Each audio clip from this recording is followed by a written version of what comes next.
अस्सलामुअलैकुम। मैं डॉक्टर सैयद अजहर नकवी, त्वचा क्लिनिक बूरेवाला से। केला दुनिया का कदीम तरीन फल और कीमत में इतना अर्जा कि हर बंदे की पहुंच में। पूरा साल मिलने वाला ये फल है और हर जगह दस्तयाब है। आज इसी पे बात होगी, इसकी ग़िज़ाई सलाहियतों के बारे में और इसके बीमारियों में इस्तेमाल के बारे में आज बात होगी। तो आइए चलते हैं अपने असल मौजू की तरफ। इससे पहले कि मैं अपनी बात शुरू करूं, आपसे गुजारिश है कि मेरे चैनल को सब्सक्राइब कर लीजिए और बेल आइकन को दबा लीजिए ताकि मेरे आने वाली वीडियोस आप तक पहुंचती रहें। केला ज़बरदस्त ग़िज़ाई सलाहियत रखता है। प्रोटीन, मादनियात, विटामिन का इम्तिज़ाज है ये। दूध के साथ केला एक मुतवाज़िन ग़िज़ा बन जाता है। केले में 70.1% रतूबत, 1.2% प्रोटीन, 0.3% चिकनाई, 0.8% मादनी अज्जा और 0.4% रेशे, 27.2% कार्बोहाइड्रेट्स होते हैं।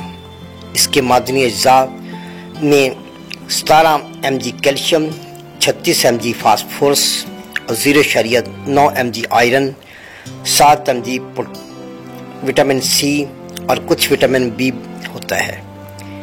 इसकी ग़िज़ाई सलाहियत 100 ग्राम में 116 कैलोरीज होती हैं। अब आते हैं ये किन किन बीमारियों में इस्तेमाल होता है। आंतड़ियों की बीमारियां, केला एक नरम गुद्दे की वजह से आंतड़ियों की बीमारियों में इस्तेमाल होता है। केला कब्ज़ में, केला इसहाल में इस्तेमाल होता है। जोड़ों के दर्द में, गठिया में केला इस्तेमाल होता है। ये सूजन को दूर करता है। अनीमिया में, क्योंकि इसमें आयरन पाया जाता है, इसलिए खून की कमी में केला इस्तेमाल किया जाता है। गुर्दे की बीमारियों में केला इस्तेमाल किया जाता है। मोटापा, केला और मलाई उतरा हुआ दूध इस्तेमाल किया जाता है। इससे वज़न कम होना शुरू हो जाता है। इसकी एहतियात कुछ ऐसे है कि जिन पेशेंट्स के गुर्दे बिल्कुल ख़त्म हो चुके हों उनको केला नहीं देना चाहिए, क्योंकि इसमें पोटाशियम ज़्यादा मिकदार में होता है। मुझे उम्मीद है कि आपको मेरी ये वीडियो पसंद आएगी। खुद भी देखिए और अपने दोस्तों के साथ शेयर भी कीजिए, अपने ग्रुप्स में शेयर भी कीजिए। मुझे आप इजाज़त दें। अल्लाह आपका हामी और नासिर हो।